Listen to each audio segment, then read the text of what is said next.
नमस्कार, मेरा गांव मेरा देश के डिजिटल प्लेटफॉर्म पर आप सभी का स्वागत है। जलवायु यानी जल और वायु ऐसे शब्द हैं जिनके बगैर मानव जीवन की कल्पना भी नहीं की जा सकती, लेकिन मौजूदा समय में दोनों ही अपना स्वरूप बदल रहा है।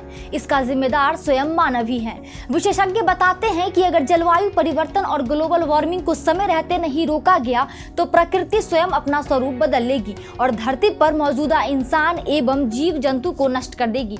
ऐसा इसीलिए कह सकते हैं क्योंकि मानव द्वारा कोयला, तेल और प्राकृतिक गैस जैसे पेट्रोलियम ईंधन का प्रयोग करना शामिल है। आपको बता दें कि पेट्रोलियम ईंधन से कार्बन मीथेन गैस बनती है जो पृथ्वी के आवरण को ढककर सूर्य की गर्मी को और बढ़ा देती है, जिसके परिणाम स्वरूप वैश्विक तापमान बढ़ जाता है, जिसका कुप्रभाव कृषि, स्वास्थ्य और पर्यावरण आदि पर पड़ता है। मनुष्य द्वारा जंगलों को काटकर कई प्रकार के लाभ उठाए जा रहे हैं। इनसे प्राप्त लकड़ियों से फर्नीचर बनाना, खाना बनाना, मकान बनाने में काम लाते हैं। जंगल खत्म हो जाने के बाद उस जगह पर कब्जा कर मकान भी बना लेते हैं। लेकिन जलवायु परिवर्तन को रोकना है तो पेड़ लगाए और वनों की कटाई कम करे। वनों का संरक्षण भी बहुत जरूरी है। मानव स्वास्थ्य पर जलवायु का प्रभाव। मानव स्वास्थ्य पर जलवायु का प्रभाव। जलवायु परिवर्तन ने मानव जीवन पर बहुत गहरा प्रभाव डाला है। विश्व स्वास्थ्य संगठन की रिपोर्ट के अनुसार जलवायु में उष्णता के कारण स्वास्थ्य तथा हृदय संबंधी बीमारियों में वृद्धि हो रही है। दुनिया के विकासशील देशों में दस्त, पैचिस, हैजा, टीबी और मियादी बुखार जिस संक्रमण से रोग फैला रहे हैं। जलवायु परिवर्तन के फलस्वरूप न सिर्फ रोगाणुओं में बढ़ोतरी होगी बल्कि इनकी नई प्रजातियों का भी उत्पत्ति होगा, जिसके परिणाम स्वरूप फसलों की उत्पादकता में कमी आएगी।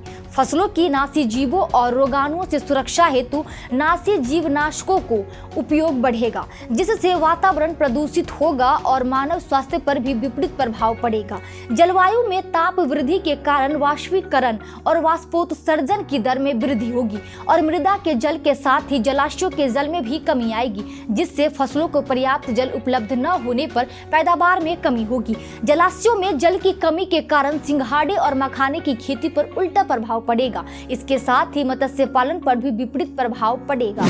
जलवायु परिवर्तन के कारण हिम नदों ग्लेशियर पिघलकर खत्म हो रहा है। एक शोध के अनुसार भारत के हिमालय में वर्ष 1962 से 2000 के बीच करीब 16% हिमनद घट चुके हैं। गंगोत्री हिमनद 23 मीटर प्रति वर्ष दर से पिघल रहा है। अगर पिघलने की वर्तमान दर कायम रही तो जल्द ही हिमालय से हिमनद समाप्त हो जाएंगी, जिससे गंगा, यमुना, ब्रह्मपुत्र, सतलज, रावी, झेलम, चिनाब, व्यास आदि नदियों का अस्तित्व समाप्त हो जाएगा। नदियों की समाप्ति के साथ ही जल विद्युत ऊर्जा भी समाप्त हो जाएंगी। बढ़ती उष्णता के कारण वसंत ऋतु में ही जल्द बर्फ पिघलने के कारण ध्रुवीय भालू की जनसंख्या समाप्त हो जाएगी।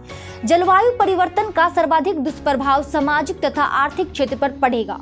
आर्थिक क्षेत्रों का भौगोलिक मूल ढांचा के कारण बाढ़, सूखा, भूस्खलन तथा समुद्री जल स्तर में वृद्धि से बड़े पैमाने पर मानव का प्रजनन होगा। इससे हम कह सकते हैं कि जलवायु परिवर्तन एक गंभीर समस्या है।